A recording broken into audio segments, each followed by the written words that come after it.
All right, guys, we're back from the Masters CrossFit Games, and Rick, it was so great to hang with you for a few days last week in my hometown of Birmingham. And likewise, can't you're believe back. It. We spent some time together. We spend time together every week, but this way, and we actually got to spend time in person, and that was excellent. What was really interesting was it was almost as if I would say, in some ways, we spend more dedicated time talking before our podcast and doing our podcast than we passed each other 100 times at the games. We were busy. We were really busy when we were out there. All I needed to do was give you a fist bump. If I had already gone, give you a little, just say something, hey, reflection of or reaction to what just happened. And I knew you were in the zone, knew you had a job to do.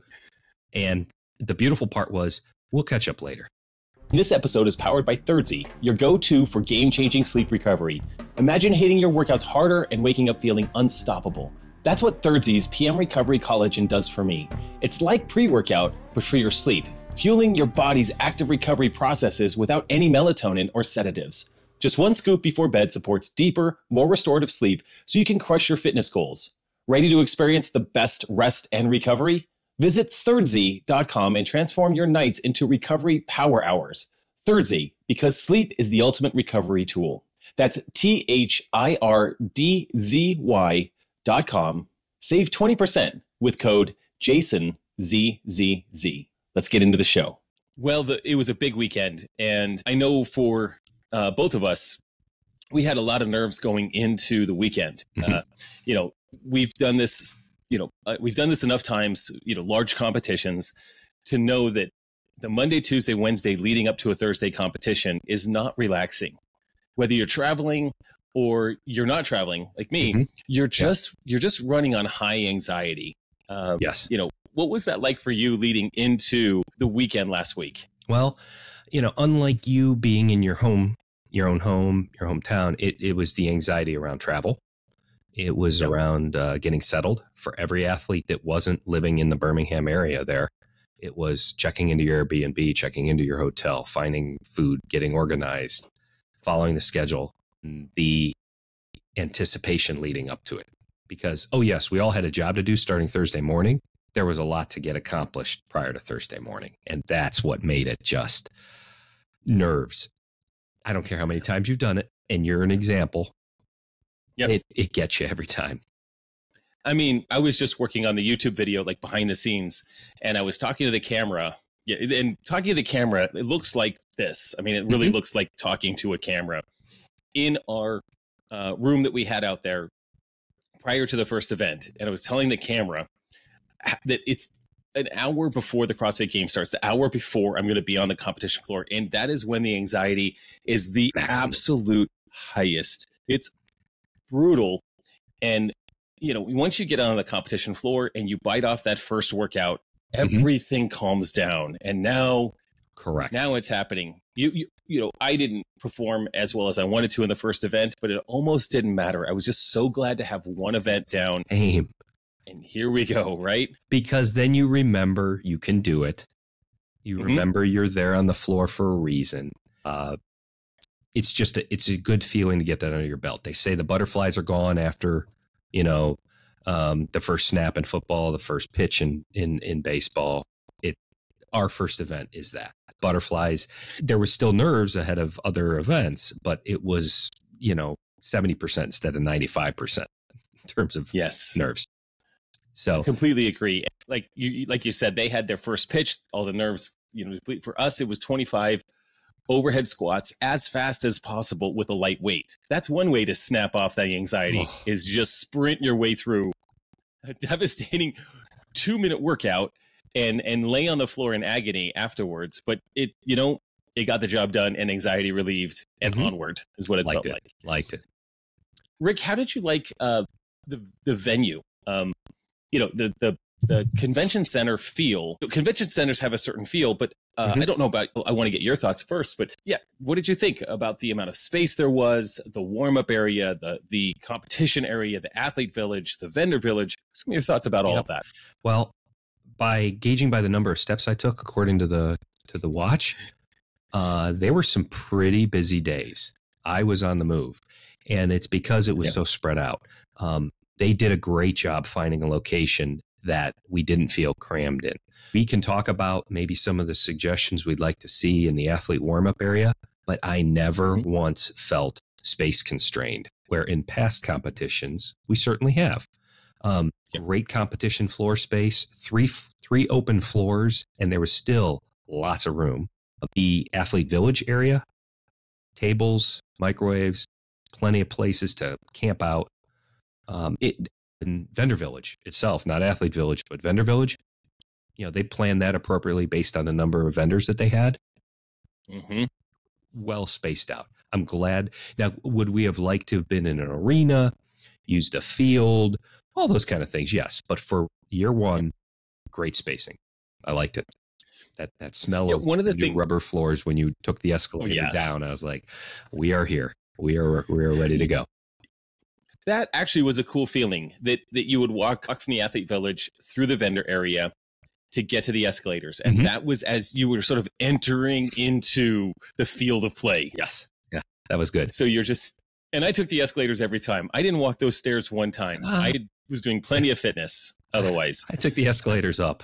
And I was limping most of the time. I didn't want to walk anyway. But what I liked was the fact that there were 3 floors and that it felt modular. It felt like the fans and spectators and families could move right in where they wanted to be. For me, I was able, I guess you were able to see in the competition corner, people knew what lane you were going to be in, and then they could position themselves there or get ready a heat or two ahead of you. And then, in the 8th workout, I'm doing toes to bar, and toes to bar are, they take some time, but they don't take a lot of effort. And I can just do 8 toes to bar facing my kids and my family and everyone, just look at them while I'm doing toes to bar. I actually winked at my kids when I was doing toes to bar a couple of times because, I'm just, there's nothing for me to do except swing. Repping out some reps there. And, but I loved that. And I loved that they could get in position and, there was no problem getting in to see an athlete in any different space. And also, no one is going to sit in one space and watch, 15 heats go by. So it felt like there was really a lot of people moving around all the time. The energy was buzzing. During the snatch ladder, there were screams and cheers in that section. You could just, the front squat. No matter where you were, you could tell something special was going on that floor. You might not have been able to see it because you were far removed from it, walking by or whatever. Taking nothing away from Carson or Madison. I attended in Carson. I competed in Madison. Very different. The football field or soccer field, which was a football field for a year for the Chargers in Carson, was so far removed. They were little ants out there on the floor. That was crazy. And North Park, great place to play fitness, but I would look around. I couldn't see anybody that was there to support me. It was crazy. They were so far away. And here they were on top of you. It felt like on top of you. It felt like a local competition with a very big field to it. Is that a way to describe it? Like a local, one would say a local competition on steroids, which you wouldn't want to say in a CrossFit competition, right? But it had that. Because your fans, your family, your support coaches, your interested onlookers were right there, and they couldn't do that in the Coliseum, and North Park was just acres away. And I'll tell you that there was only one workout where I utilized this kind of technique, but it was during the final workout where we were just doing a bunch of bar muscle ups and dumbbell thrusters, right? And I was ahead of my competition. The second place person was 15 points behind me. And so all I had to do was just not let him beat me by 5 spots. Right. And I win. So I had Micah, my coach who was helping me out this weekend, had him, he was right in front of me while I'm doing bar muscle ups. He's in the crowd right there.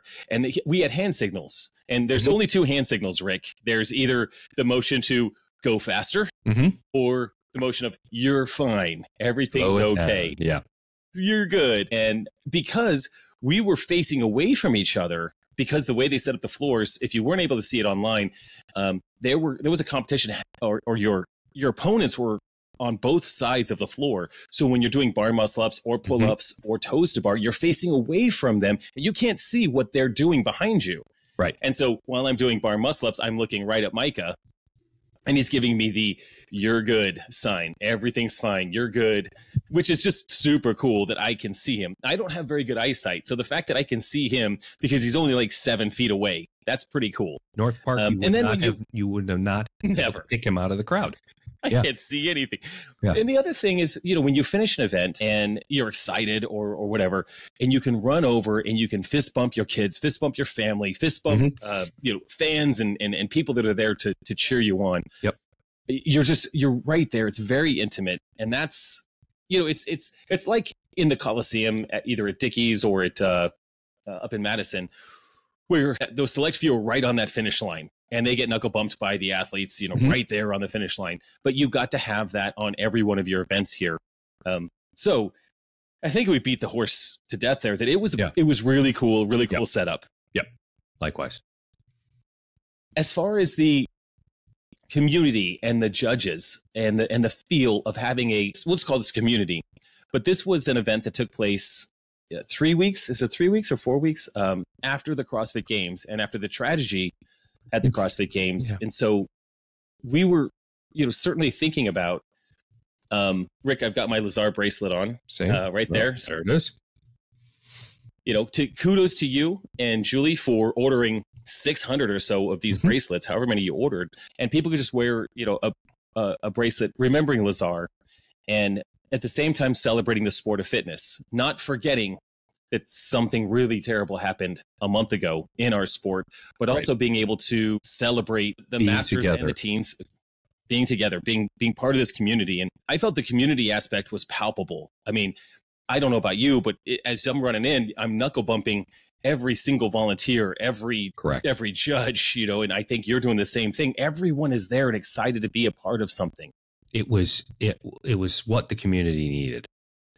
Yes, we and the teenagers were the first to go since then, and there will be more sanctioned events afterwards, and the adaptives still have their games.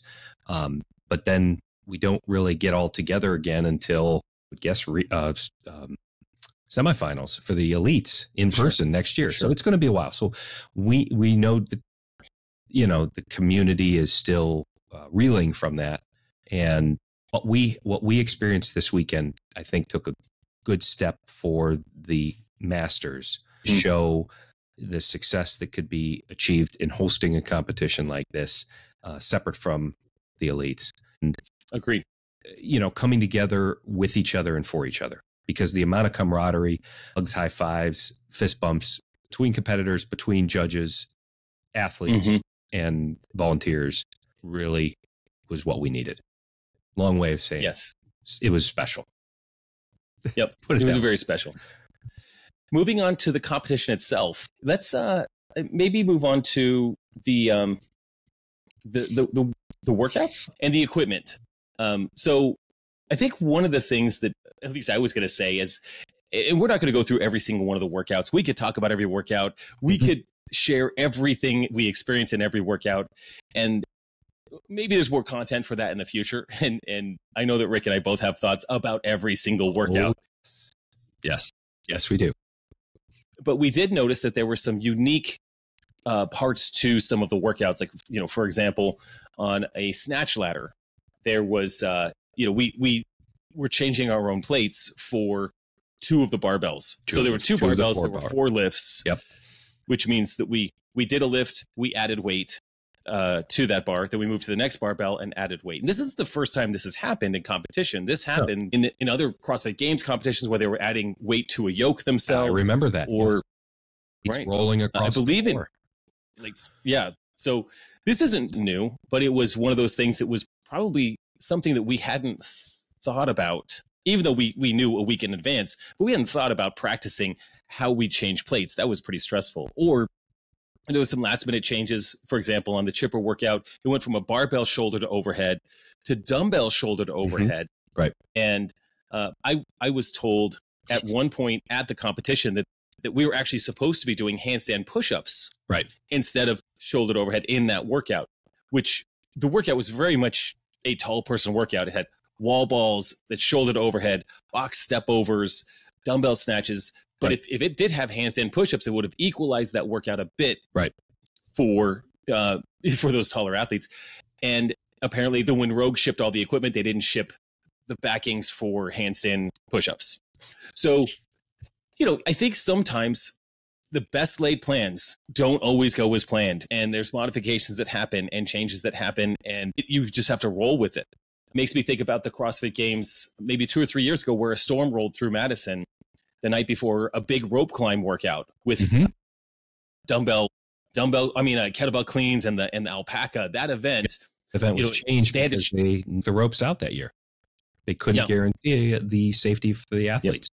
And I think, in big competitions, they lay out plans and there's still compromises that have to happen. And in the end, in my opinion, and then I'm going to stop talking and let you share your opinion on this, but I think that the fittest still find their way. I could have said that most of this weekend was for tall people, but I'm not tall.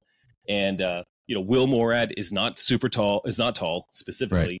Right. Justin LaSala in the 50 plus age group is not tall. This was the fittest ended up finding their way.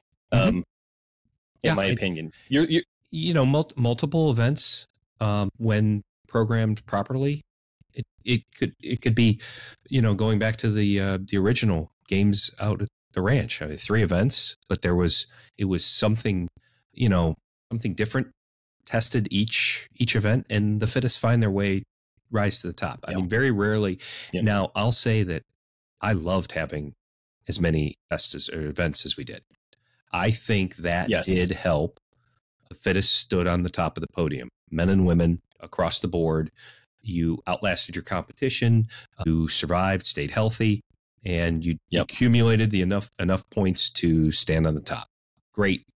I think you could still find the fittest after 3 events, but give them 10 without one of them being a swim, without one of them being something outside, not that we didn't run, but something being a single modality, 5K or something like that. Mm-hmm. I don't want to get into programming for every single one right here, but I think it boxes it needed to be checked.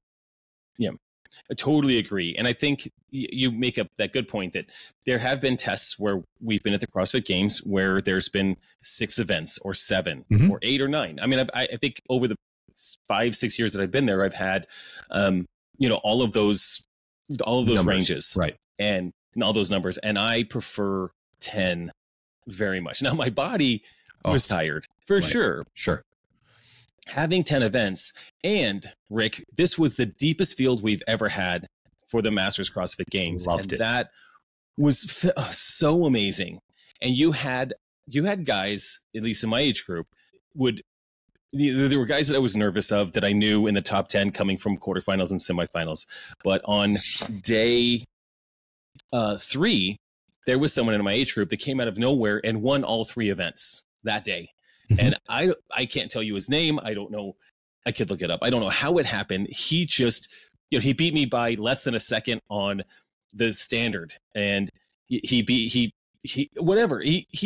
just stuck in. And again, when you have a field of 40 guys, you have a lot of unpredictable results. And I think that makes it really fun. Again, when you have 10 events, the cream rises to the top in that sense. The most consistent scores get you there. But in 10 events, Rick, I only won 2 events to land on top of the podium. And I've historically won a lot of events and needed to when there was only 10 guys in the field. With more people in the field, consistent top scores will accumulate significant points. And it made for great competition in that sense. Yeah, there's a lot of competitors that are going back maybe and doing doing a deep dive into how they did, sitting down with their coach. Looking at results, and you have a 7th or a 3rd, and then you have a 25th. Okay, that really stands out. What happened there? What do we need to address? But the fact is, a 25th happened, and there's not a lot of points down there at that placement, and so that's where it just if you you hung a couple of those, it made it very, very difficult to climb higher. So, we had 30. The upper age groups had 20, and you and the younger ones had 40 each. And, it didn't matter. It was more than 10. It was what the community asked for. This team delivered, and it allowed it to deliver, as you said, an incredibly deep field. It was great. You kept saying this that weekend. You could have a competition out in the parking lot. Didn't matter what you were doing. If that field that you had was present, that was the games. And it didn't matter where it was. It was who showed up. It was fantastic. You mentioned, and we won't get into this too much, events we wish we could see in the future. This is this is just for fun. This isn't a criticism. Mm-mm. I think year one, with such a large field, the first CrossFit Masters Games specifically as its own event, they're not going to take big risks by having us do a Friday Night Lights on a track at a large high school like they did in Fort Worth. But that would be amazing to do in the future. And I think as they build experience and they build momentum in this, they will take some of those liberties, or maybe a 4-mile trail run, right? Getting us out. But I will say it was toasty when we went out for those runs on event. It was 24.1. Ooh, that was hot. But if you get us out there in the evening on a track, it could be, really enjoyable. But I think that they can take those liberties next year. Maybe there's a pool at some point mixed in, because we've had some pool events at Legends historically. So that can test that other aspect of fitness. But again, I'm very satisfied with this year. Right. And I'm saying all that with rose-colored glasses. I wanted to end up on top this year, Rick, but I wasn't sure if this was the year that I could actually do it. Yeah, that's fair. 4th year in this age group, with some absolute colossal monsters that aged up and could perform amazingly. And, after the first couple of days, the first maybe 4 or 5 events, in my mind, I was thinking, okay, if I settle into 2nd or 3rd place on the podium, it's okay. It's okay if I don't win. And finish healthy. I was thinking that. Yeah. Yep. Still a good year. It's okay. But now getting into the events, I was teeing that up because there is an event that changed the competition for me, and it was one of my highlight moments. But Rick, I'm wondering maybe if you wanted to start with one of your highlight moments or highlight workouts from this year's competition. I will say, from a pacing perspective, for those listeners of the show, and if you know me, yes, I like muscle ups. Things. It doesn't matter. But I had a feeling I would be close to last off the barbell for the standard, the 25 ground overhead, clean and jerks. I can't remember exactly where I was. I just remember reps 22 through 25. There weren't many barbells dropping except for mine. There were maybe a couple others, but I knew that I could make up time on the rings, and I did. Stuck to my plan, trusted my training, and I think I was 2nd off the rings, and it allowed me to start to chip away at the snatches. Now, needed to increase my cycle time, and that's another story. But just the fact that, man, a plan actually kind of worked, and it was rewarding to have that under the difficult situations. You're trying to breathe, it's chaos going on around you. You can't hear what's going on. You're trying to focus on your lane and just catch a little bit out of your vision. It was nice to have something work like that. Now, how about you? If you wouldn't mind, yeah. What was your pacing? Because you went into the ring muscle ups with a plan. Were you looking at a clock? Did you have a breakup strategy? How did you get through those? I broke it up by 4s. The first 16 were by 4s, and then I went 3-3-3. And I wasn't looking at the clock because, again, at times, depending on the floor you were on, I found it difficult to find the clock. Even though I started the event, I knew where the clock was. But then when you're in a different position, there's just enough stuff that blocks you, people and other competitors. It was a number of breaths, and then right back to the rings. You're never going to be fully rested. You just have to get back up on the rings and put that kip. And you have to force it. You have to. That's where the training comes in. Yes, because you've done that in training. We never do ring muscle ups without fatigue already being there. Right. Rarely ever do. When I was doing those ring muscle ups, my plan was to go 5 reps every 45 to 50 seconds. So the reps would cost me 20 to 25 seconds, maybe for 5 reps, maybe 20 seconds. And I found the clock before the workout started. I also wore my watch, and I started a timer on the watch so that if I couldn't find the clock, I could look at my watch. Okay. But I did. I looked at the clock. I think I jumped up at a 45-second mark, which means I must have done the clean and jerks in about 2 minutes and 30, 2 minutes, 45 seconds, something like that. And then yeah, I would start at 245, do 5 muscle ups, drop down. I felt great. I thought about chopping off a really big set. That would have been a huge mistake because that's just not how it works on muscle ups. So I did 5, looked at the clock, I waited, did 5, looked at the clock, I waited. At the same time, I'm looking across the field at my competition, and they're chipping away 1s, 2s. And I just, I knew that if I held these 5s, I could get across. And honestly, when I ran across the finish line, I thought I won the workout, but there was someone way, way, way down on the side that snuck in 0.7 seconds ahead of me. I didn't even know he existed, but that's the deeper field for you right there. A turning point in this weekend for me was event 6. So, after day 1, we had 3 events. I was not sitting in first place. I was sitting in third place, I believe. And it was early, and I kept telling myself, it's a 4-day competition. There's lots of events, but I just wanted to stay in range. And then we did our first few events. I mean, the first event on the second day is a snatch ladder.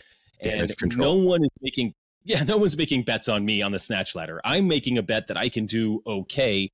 And, I ended up beating one of the first 2 place guys in that particular event, but it was still a 13th. Right.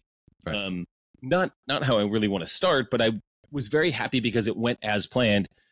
Then our second event that day was the chipper, which was ugly, wall balls, ugly and chipper. Awfulness, absolute terrible. If you want to taste death, 75 wall balls, 40 shoulder to overhead with 50-pound dumbbells, 30 box step overs, 40 dumbbell snatches with a single dumbbell, where you think these are going to be nice, this is going to feel good. They felt terrible. And then 75 wall balls at the end, where I'm chipping away with sets of 5 and I'm dying. Okay, but that's not the work I don't want to talk about. I'm just saying all of that leads to Friday night.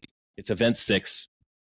And this is how the workout goes. You do 75 double unders, 20 chest to bar pull-ups, and then you get on the echo bike and you start trying to accumulate calories.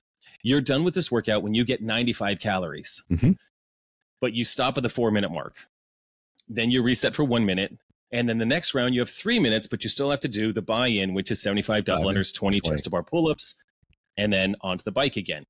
And again, our workout is done at 95 calories.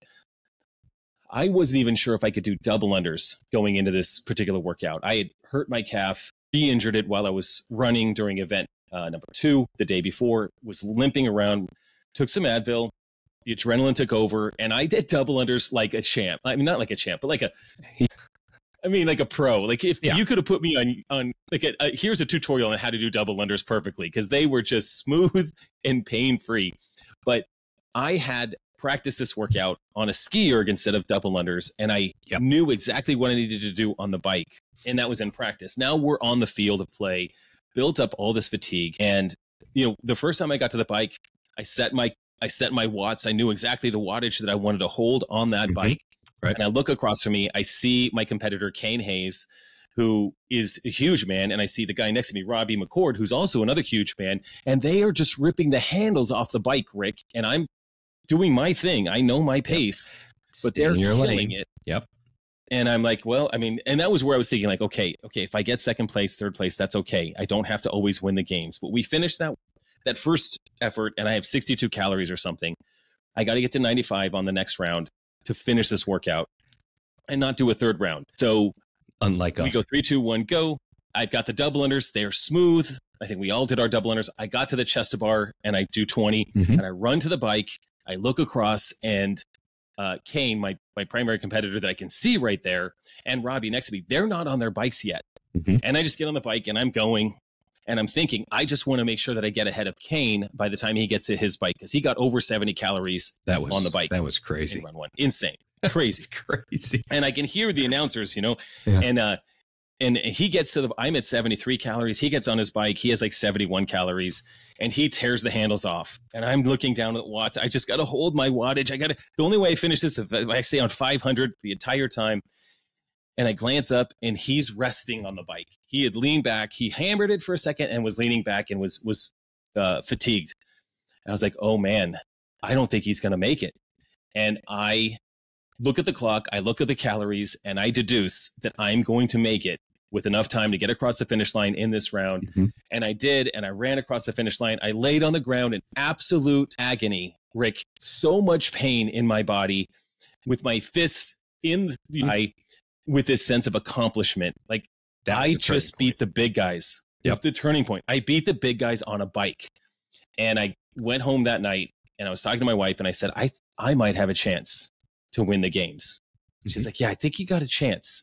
And that was, I won by a number of events. So I think I ended up the next day starting in first place. I don't remember, but it was close. I was either close or I was in first place going into day 3. And that was it. That changed it for me. My confidence was boosted because it proved to me and to myself, I'm a fit dude. If you can suffer on an echo bike, that is a test of fitness. And that was good. I mean, we had a number of we had a front squat to get through, which like, I'm not going to win the front squat event either, but that was a big highlight. We watched that because I had just finished the event and we stood around and watched your heat. And it was fun to watch you knock it out of the park in 2 rounds, because I'll tell you how not to hurt on the echo bike is get a little older and then you do 3 rounds and no, the echo bike hurt. And in the 50 to 54, two competitors finish, very different body sizes, one tall, one shorter, but they both finished. So it was their ability to push. I was just really pleased with the effort of moving through the double unders unbroken each time. Only broke the chest to bars the 3rd time. But I was on the bike with time to spare. The ability to push that bike is the bane of my existence, I swear. And I think that's echoed across a lot of folks. So it is appropriately named the Echo Bike because it echoes pain. And I was telling my wife on the drive home that night, if you want to, I mean, there's nothing like the pain that the Echo Bike can create. And I said something, she's like, man, you need to share that with the world. I said something like, if you want to visit hell, you're going to go, you want to use an echo bike to get there, or an echo bike will take you there. The burning of the lungs. Yep. Oh, man. It hurts. And everything wants to stop. You're battling against your will, because you can move. But it's just awful. So you have pacing. And I would say in that sense, I was pacing exactly what I wanted to do sure. to get through the workout. It was pacing. I didn't hammer the bike ever. I just suffered to get what I needed to get done. 1.5 minutes. Yeah. Now, 5 minutes. I hate to bring up a low light, but Rick, was there a workout where you just, where either it shocked you?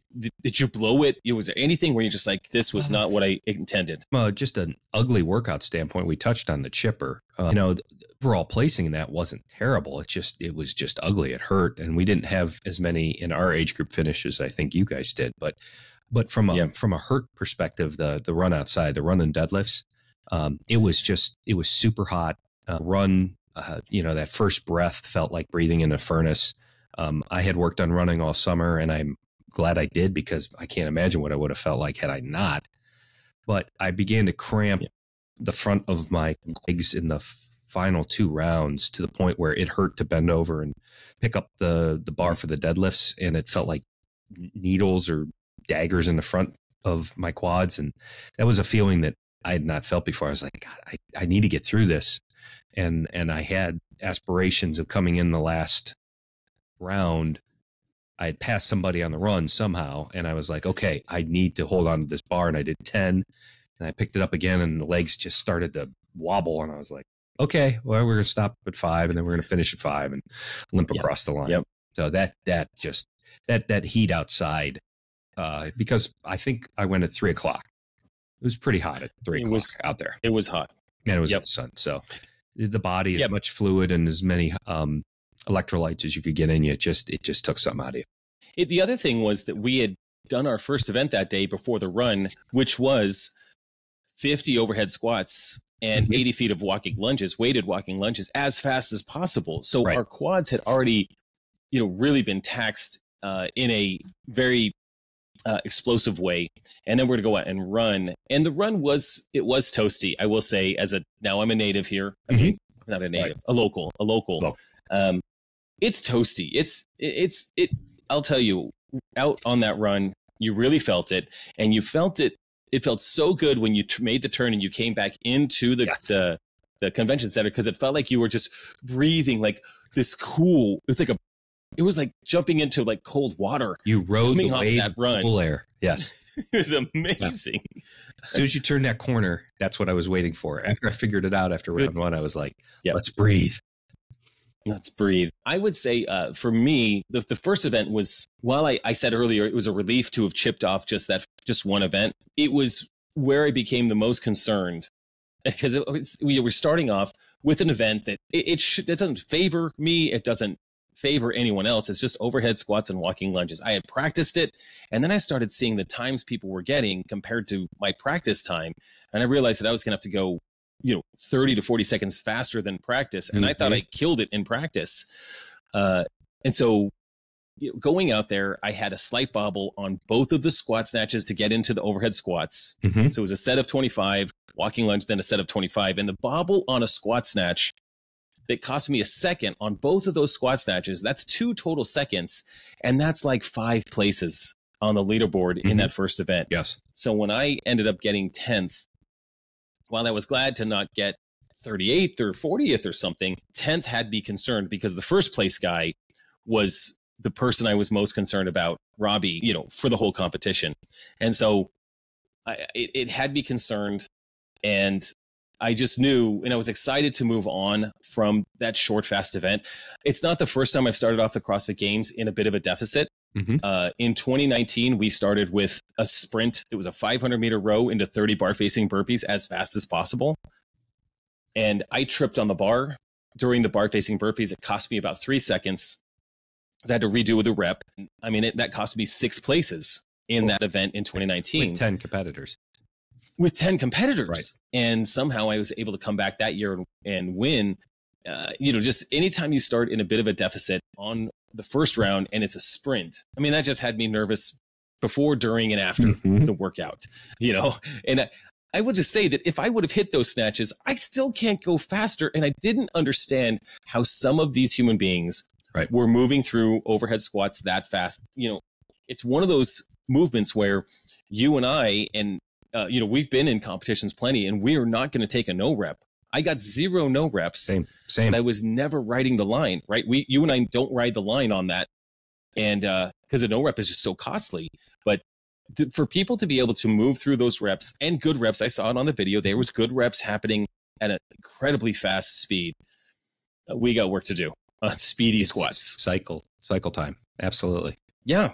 Because the lunging didn't feel as bad as I thought it was going to. Lunging was how just fast annoying. you squat. Oh. Yeah. Yes. It was almost everybody, unless you were super tall, you're taking six steps. I was doing 6 long steps to get across because I normally take 8 steps to go 25 feet. Right. And this was 6 and for this 20. was really, if this was overhead, I would have required 7 steps. But since it was farmer, I could use the dumbbells to create momentum and take larger steps to minimize the amount of steps. But even still, it didn't matter, because it was all down to squat cycle time. And when you've got guys that are like 6'3", that are cycling squats faster than you, and you're 5'8", and then their legs are longer. Yeah, absolutely. It makes no sense. But anyway, that was fun. Any other highlights? One more highlight, Rick. We'll go back to highlights, and then we'll move on.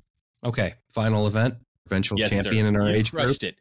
Justin Lathala. You crushed it, bro. Was right next to me, and I liked the design of the workout. I felt like, okay, I can hold on for big sets of bar muscle ups, and he didn't stop.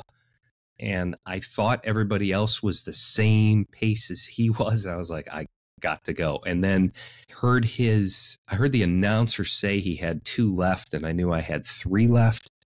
And that's all it took was that one extra bar muscle up, and he finishes, and I jump over to the line. It was 1.7 seconds, and I still, hats off to Justin. That was a heck of a race, and it was great to burn down the house on the final event. I left it all out there on the floor. And I think a lot of competitors this weekend, maybe you went through the bar muscle ups a little bit differently. Maybe they were in bigger sets, or you chipped away and finished. It was great to finish knowing that you got that work done. It was it was a good way. And if I was betting, I would have had a hard time choosing whether you or Justin wins that workout. You're both so good at bar muscle ups. You're both good at cycling. That was a really great race. That night I went home and I watched all the videos. I watched watched all the streams, and I loved watching them. In fact, my wife, because you were the heat just before me. Mm-hmm. Yeah, it was. So my wife was telling me, she was like, Rick was amazing. I mean, you were just right there. You were amazing. So you got her compliments. She was a great race. Thanks, Gina. And I agree. That was a highlight for me as well. It's an event that I should win. That I should do well in. I don't know if I should win it, but I should do well. And I just kind of played my game. I had a consistent pace through it. I went unbroken on obviously the thrusters, and then 8 bar muscle ups, thrusters, 12 bar muscle ups. And what was funny is the question was always, do you go unbroken on the 16? In my division was that was the question. I certainly didn't have to, and I had a plan of, I was planning on going like 9-7 or whatever. I wasn't super stressed about it, but I did have Micah there telling me it's good. Like we're in a good spot. I knew I could gamble a little bit because I was well ahead of the dudes Second I needed place. To beat to win the CrossFit Games. But there was this firecracker next to me. Mm-hmm. This guy was the fastest at thrusters and bar muscle ups of any human being I've ever seen. I don't even know. It's moving your body that fast. That cycle speed was crazy on him. Yeah. I want to say that I was probably at my second thruster when he started his 16 muscle ups. Mm-hmm. He was that far ahead in the workout, and he's just going for it. They were good. Don't have a problem. Too. They were just fast. Yeah. They were fast. And I got to the bar muscle ups, and I took a breath, chalked up. I was like, okay, let's just go. And I just counted a 4 in my head, and then another 4, and then another 4. And I was like, man, I only have 4 left. Yeah. And our whippersnapper next to me, wish I knew his name, but he was very fast, and compliments to him because he just crushed it. But he came off the bar, and I was like, I guess I'm just staying up here, and I'll just go. Yeah. And all of a sudden, I'm ahead of him on reps, and I gamble on number 15. It was hard. It was a hard muscle up. Mm-hmm. I get up there. I take a quick pause. You couldn't lean on the bar when you paused. Correct. That would be a no rep. So I just hung out there with straight arms for a second, took a deep breath, hit that last rep, and then shimmied across the line for an event win. And then, and of course that was a win for the game. So it was really cool to walk across that line, look up and down, and be by myself for that maybe 2 seconds. Yeah, until he finished. And then to be able to go around, the guys I competed with on the floor were so kind, generous. It was probably like this for you guys, but I think everyone hugged everyone finishing that off. And that was where you get this sense of community that's unlike anything. You were just battling in warfare against these guys. Right. Yes. I don't know if you guys were cutting each other off at all on the run on the first event, like cutting the corners, but we were. Oh, okay. We're getting a little snug on those corners. So we're battling and we're talking behind the scenes, and there's some camaraderie, but there's still we're still competing. But then when the thing is over, it's just, it's everybody hugging everybody and celebrating the completion of just a huge, momentous 4-day event. Yeah. And it's the highlight right the there. The camaraderie. I wish all of the competitors could have done that last event too. It was hard to see some very deserving not be able to do event 10. And for a while I was below the cut line down too. I was like, well, hey, I'd like to do all 10 events, but specifically to say that Sean Ramirez he and I were in a heat earlier in the competition, and he blew everybody's doors off with this, but then took time like you do in competitions. You're encouraging others to finish, and he was in my ear a lot on that event. So I tried to return the favor on the last event. was done. Yep. He was still working through his muscle ups, and I was trying to return the favor to him just because you've battled the whole time. You happen to be done, but you can help somebody else out. And that's what makes it a pretty cool experience.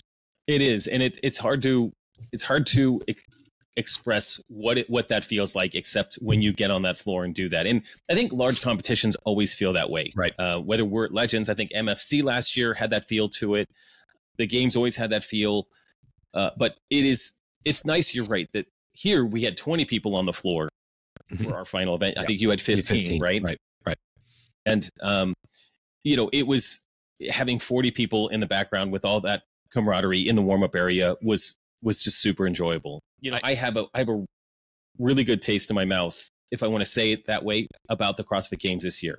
Yes, there's room for improvement in every area. Right. Of course, there will be plenty of feedback to provide to try to help improve it year by year by year. Mm-hmm. But everybody can learn a lot this year. I would encourage people to fill out a survey. I'm sure there's going to be an athlete survey that comes out.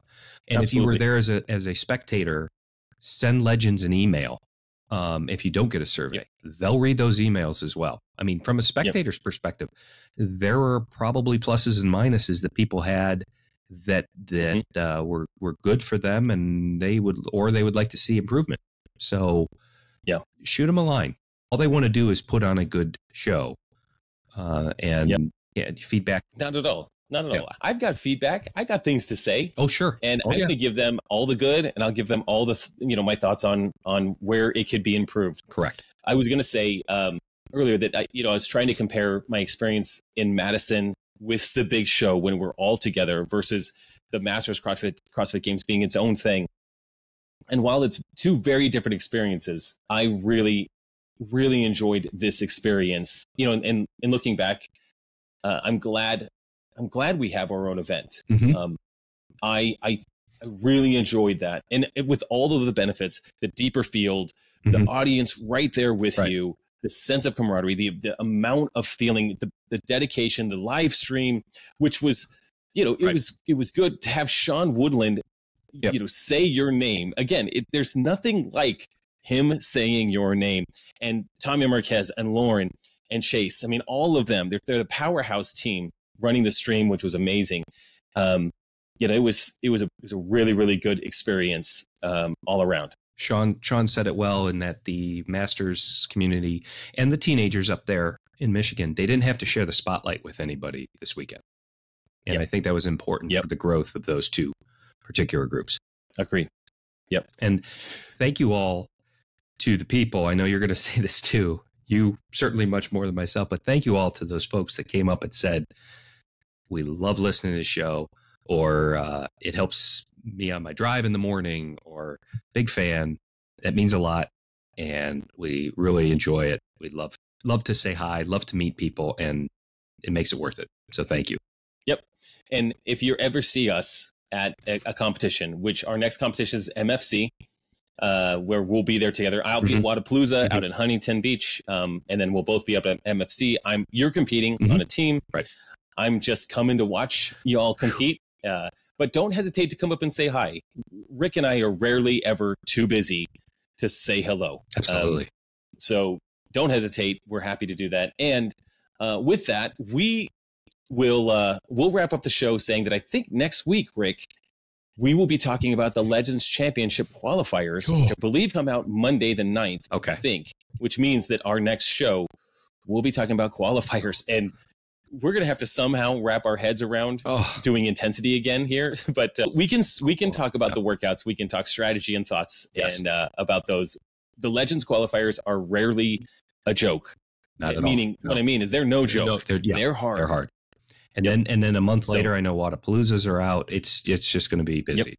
Well, still, what waits to be seen is how big is the Wadapalooza field, as you and I have banged on this in the past. So, I'm not doing it for a 5-person field.